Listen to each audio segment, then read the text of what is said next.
dans cette vidéo, nous allons translater le programme, c'est-à-dire translater les tâches vers un programme informatique. Donc, avoir un code source, un code informatique dans le logiciel Rapid. Le Rapid qui est un logiciel de ABB qui permet de programmer le robot. Donc, pour pouvoir après implémenter sur le robot réel. Donc, pour ce faire, on vérifie, on est dans robot programmation, robot programming, c'est bon. La seule chose à faire, c'est juste de voir si on a le translateur. Donc, il nous faut un translateur. Donc, si je vais faire un récapitulatif, pour pouvoir écrire le programme, on a besoin de rien du tout. On n'a ni besoin de compilateur, de rien du tout. On écrit juste notre programme, on fait juste les configurations au niveau des balises. Donc après, pour pouvoir simuler notre programme, on a besoin d'un compilateur. Et d'habitude, c'est le compilateur C parce que Rapid est écrit sous forme de C. Donc si on veut le compiler, il faut le compiler en C. Bon, c'est un compilateur, c'est GW Mini. Donc après, pour pouvoir maintenant translater le programme, on a besoin de translateur. Donc, il faut installer un translateur. Il faut ajouter le translateur dans le dossier de ABB Dassault Systèmes qui est dans notre disque local C. Donc, malheureusement, ici, on est en virtuel. Donc, sur l'ordinateur virtuel de l'université. Donc, on n'a pas les droits d'admission. Normalement, il faut normalement ajouter et après importer ça dans 3D Experience. Si je prends, normalement, c'est importer, on choisit le fichier. Malheureusement, ici, cette opération a été annulée en raison de la restriction sur cet ordinateur. Contactez votre administrateur système. C'est normal, on n'a pas tous les droits. C'est la raison pour laquelle on n'a pas aussi eu la possibilité de pouvoir faire ça, c'est mes fichiers personnels, il n'y a rien du tout. C'est la raison pour laquelle on n'a pas eu la possibilité de pouvoir faire aussi la simulation. Parce que la simulation, il nous faut un compilateur, vu qu'on n'a pas assez, on n'a pas Visual Studio. Pour l'ajouter, il suffit d'aller dans Préférences, Robotique. Donc, dans Robotique, donc voilà, Préférences, Robotique. Et dans robotique, il faut juste vérifier, voir si on a une dans préférence robotique. Et dans robotique, bon, on voit qu'il n'est pas là, donc il faut juste l'ajouter. Plus, non, je suis là, je le nomme ABB. Je le cherche. Donc ici, je tape rapide. On voit qu'est-ce qui se passe. On a plusieurs rapides. Donc on a là, il est là. Donc, on fait OK. Il va se charger normalement. Donc, s'il se charge, on verra ABB. Il est là. Il est arrivé. Donc, là, c'est bon. On peut appuyer sur OK. Donc, là, on a maintenant le translateur. Vu qu'on a le translateur, la seule chose qui nous reste à faire à présent, c'est de pouvoir translater notre programme. Donc, là, il faut être dans Analyse résultats. Et on voit bien qu'il y a ici Gérer un programme robot, appuyer dessus et appuyer sur celui qu'on veut faire, c'est Main Air Task. On vérifie si c'est des lumières, c'est bon. Si c'est des lumières rapides, c'est bon. Translateur, c'est bon, le translateur. Suivant. Bon, il y a un message d'erreur. Programme robot téléchargé avec un avertissement de 2 avis reportés. La boîte aux lettres. Donc déjà, vu qu'on a ce qu'on veut, sûrement c'est un message d'avertissement. Pas d'erreur, mais d'avertissement. Voilà, l'erreur là, on le nettoie. L'erreur là que j'ai nettoyé, c'est lié au fait qu'il y a assez de translateurs. On sait qu'il n'y a pas un grand problème. L'identification a été remplacée par Meilleur Task. Il s'agit d'une histoire de nom. Je pense pas qu'il y ait un problème majeur. Donc, on peut continuer à travailler. Donc, bon, vu que j'ai pas assez, normalement, on peut l'enregistrer, mais ça serait dans le bureau de l'université. Moi, j'ai pas assez à ça. J'ai pas des droits sur ça. Du coup, ça sert à rien. Je peux aussi essayer de l'enregistrer. Il est là. Et malheureusement, il s'affiche comme un clip vidéo et j'ai même pas la possibilité de faire clic droit push ouvrir avec quelque chose que je veux. Je sais pas si ça doit marcher. Oui, ça doit marcher. Ce fichier peut endommager votre ordinateur. C'est la sécurité. Je vais vous y voir. Oh oh, ça ne marche pas aussi.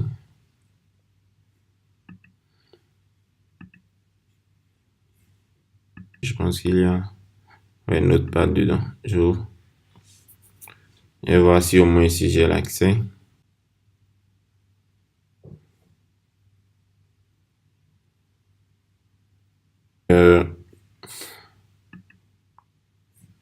On a mis un E.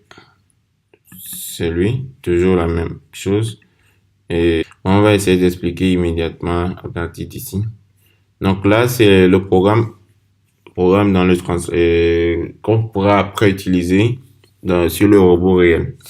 Donc après, il faut faire pareil pour l'autre main aussi, pour avoir les deux programmes. Pareil pour dans le cas où on utilise, on crée des tâches externes aussi. Donc pour ce faire, pourcentage veut dire que ce qui va suivre serait un argument. Donc bon, je préfère le mettre CTRL X, je préfère le mettre au niveau après le module pour dire qu'on est déjà dans le module. CTRL V. Donc après, c'est PER, c'est persistant, c'est des variables des types persistantes. Donc les joint arrays sont des variables bien précises. Donc qui sont des variables spéciaux au niveau du rapide du robot. Donc, pers veut dire que cette variable home2 qu'on a créée de type join target, cette variable va toujours garder sa valeur précédente. Parce qu'à chaque fois, on sait qu'on va exécuter le robot à plusieurs reprises. Donc, elle va toujours garder en elle sa valeur précédente. C'est ça qui est persistant. Donc, voilà, le home2, ça, c'est la position initiale qu'on avait créée ici. Le home 2, on l'avait créé et on avait utilisé lui. C'est le home 2.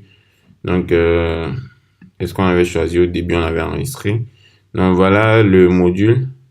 Le module RTAS, module déclaration des variables plus procédure.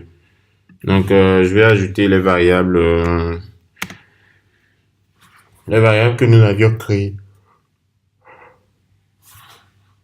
Donc, ici, on a aussi des variables persistantes et de type booléen, des booles. Donc, je pense pour la main, c'est RTask, OK. C'est le valeur par défaut qu'on avait donné, c'était false.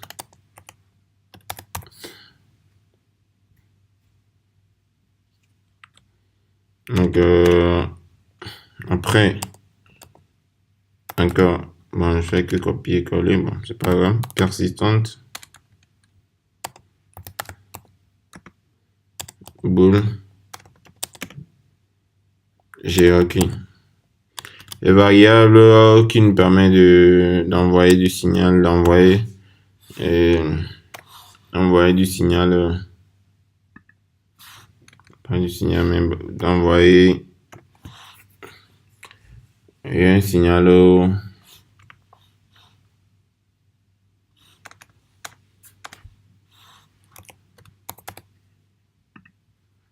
et je le mets en trop pour après au niveau de la synchronisation.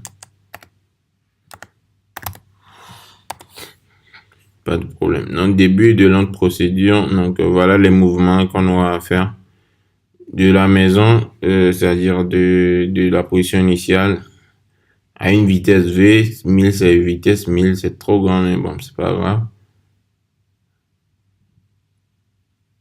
Donc, d'une vitesse 1000, et fine veut dire qu'il vient exactement au point qu'on a, parce qu'on avait créé des points, donc, qui vient exactement au point. Et tout le zéro, c'est l'outil au bout de la pince. Donc, tout le zéro, je dis, il n'y a rien, quoi. C'est la pince, quoi. Donc, après, move ABS J, sous des move J. Donc, move J de ce point, du point où on arrive, parce que à chaque fois, le robot enregistre la position où il est. Donc, là, il a enregistré la position où il est allé. Donc, le voilà. ici, il va atterrir.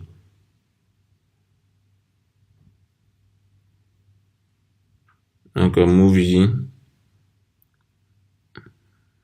Voilà le Move J qu'on a. Là où il doit aller. Maintenant, le premier, c'est là où il doit aller. C'est la position initiale. Pour être sûr qu'il a la position initiale. Après, c'est le point où il doit aller. Même chose, toujours fine. On peut essayer de choisir et qu'il arrive dans la zone, dans un rayon de 10. Donc, prendre les Z 10, etc. pour que ça soit pas fine. Mais bon, dans ce cas, tout est fine. Donc, tout le 0, toujours pareil. Donc, c'est pareil, ça se répète. Après, les wait until, les temps d'arrêt de 1 seconde qu'on a mis. Les voilà, wait until true. Ils sont toujours vrais. Et 1 seconde. Après, les hand move qu'on avait fait, des fonctions customisées qu'on avait mis. Les voilà, hand move to 24, etc. Donc, 18. C'est les fonctions customisées.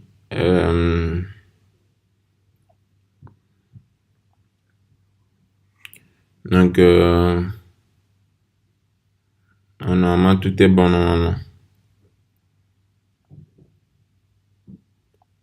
On avait créé une fonction customisée. On avait aussi créé. Je vais essayer d'ouvrir l'arbre.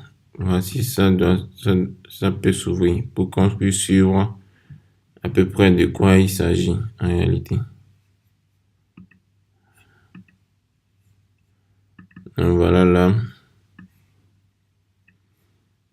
Donc ça c'est le premier robot motion. Donc après, ce qui veut dire qu'il part, il vient d'avoir la position initiale qui est enregistrée, c'est lui. Après, il vient là, c'est lui. Si on fait la liaison, on voit bien. Après, il faut hand move to 24. Fonction customisée, si on écarte, on voit bien que c'est la fonction customisée. Après, robot motion 2. Après la fonction customisée, on a ça. Donc, le mouvement qui veut dire que tu descends, je pense, oui. Que la position initiale revient là. Attends, descends. On est sûr, il attend jusqu'à les 1 minute pour être sûr qu'il est vraiment descendu. Donc, oui, trop, voilà l'heure. Et après, c'est la fonction pour écarter. Écarter. Donc, on écarte. ABS. Bon, après, malheureusement, si on suit les valeurs, on voit bien que la variation ne se crée pas au niveau d'ici. Donc, la variation va se créer vraiment au niveau du doigt et de la pince. Donc, sûrement ici, quoi. Au niveau de la pince, de l'axe de la pince. Donc, tout, c'est les mêmes positions, juste que c'est l'axe de la pince qui s'ouvre. Voilà la variation ici. À part ça, le reste doit rester les mêmes normalement. Et c'est ça. Tout le reste reste les mêmes. Donc, après, fonction. On est là. Après, hand move to 18. Donc, le voilà. Après, d'avoir pris la pièce, il faut remonter. Un move ABS, le voilà. Donc, jusqu'au trou, etc. Et le dépôt aussi. Ça, c'est les fonctions qu'on avait introduites dedans. Pour être sûr qu'ils ont déposé, ils ont lâché la pièce. Et les fonctions de capture et de libération, c'est les deux. Hand move 24 et hand move 18. Hand move 24, hand move 18. Donc voilà, bref, si on compte bien, on a 1, 2, 3, 4, 5, 6, 7, 8, 9, 10, 11, 12, 13, 14, 15, 16. 16 instructions. Ça va correspondre normalement à ces mêmes choses. 1, 2, 3, 4, 5, 6, 7, 8, 9, 10, 11, 12, 13, 14, 15, 16 aussi. Donc c'est bon. Donc ça correspond exactement. Donc normalement on peut enregistrer sur notre bureau, l'envoyer sur une clé USB envoyer sur une clé USB, puis après, l'implémenter, quoi, sur le robot réel. Donc, bref, voilà ce qu'on a. Si on avait mis des fonctions des boucles, ça serait pareil au niveau de Robot Studio, de Rapid. Il va tout écrire, les boucles for, etc. Donc, voilà voilà en ce qui concerne non plus d'infos au niveau de Rapid. J'ai téléchargé, j'ai téléchargé,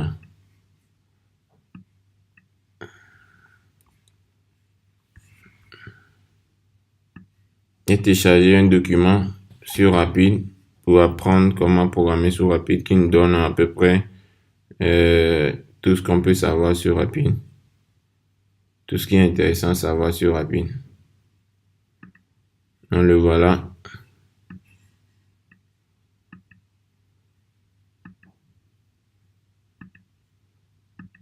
On peut utiliser pour comprendre rapidement comment ça fonctionne, toutes les fonctions qui existent, etc.